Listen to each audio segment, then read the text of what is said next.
ফেলতে পারি জিকিরময় কলব এবং কলবের আনুষঙ্গিক যে আজাগুলো আছে, এক কথায় আলমে আমরের সবগুলো, আলমে খলকের সবগুলো, মানে আমাদের 10টা লতিফা, হ্যাঁ, এগুলা যখন আমরা জিকিরময় করতে পারি এবং এটা হাকিকি জিকিরময় হয়ে যায়, কামেল মোকাম্মেল ওয়ালা শায়েখের তত্ত্বাবধানে যখন এটাও কামেল পর্যায়ে পৌঁছে যায়, তখন এই অল্প আমলে আমাদের নাজাতের জন্য যথেষ্ট হয়ে যাবে। আমরা মহান জিনিসের সাথে জড়িত আছি, আর সেটা হলো আল্লাহ তাআলার জিকির।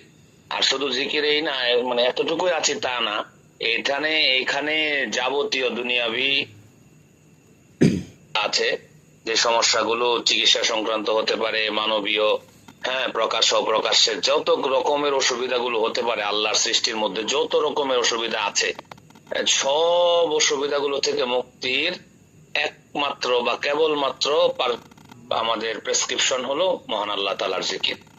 এটা আমাদের মহান সিলসিলার সাথে থেকে এইটাকে যখন আমরা করতে পারি, তখন সমস্ত সব অসুবিধাগুলো চলে যায়। তাহলে আমরা যে জিনিসটা পাইলাম সেটা হলো যে আলাদা আলাদা ভাবে কোনো, যেমন ধরেন নামাজ পড়া, এটা একটা মহান ইবাদত, অবশ্যই ইবাদত। আমরা বলি আলাদাভাবে অন্য অন্য যে আপনার পিতা মাতার খেদমত করা, হ্যাঁ, মহান ইবাদত। আমরা বলি আলাদাভাবে এরকম প্রতিদিন আধা পড়া এক পারা কোরআন পড়া, হ্যাঁ, মহান ইবাদত। এটা আলাদাভাবে আপনি যদি এককভাবে একাকিতে ইবাদত করেন, এটা এটা এক একটা ইবাদত, হ্যাঁ, ইবাদত।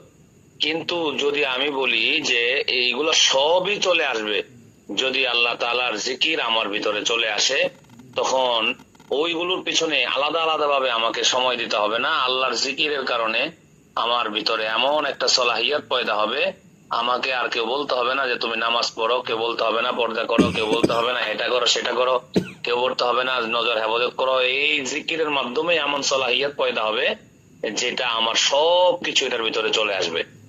তাইলে ওই যে জজবা আর সুলুকের কারণ, আমার কোনটা ভালো, যেটা গাছ কাইটা সবকিছু ঠিকঠাক করা ভালো, নাকি আমি একটা যেমন আছে ওইটাই করা ভালো?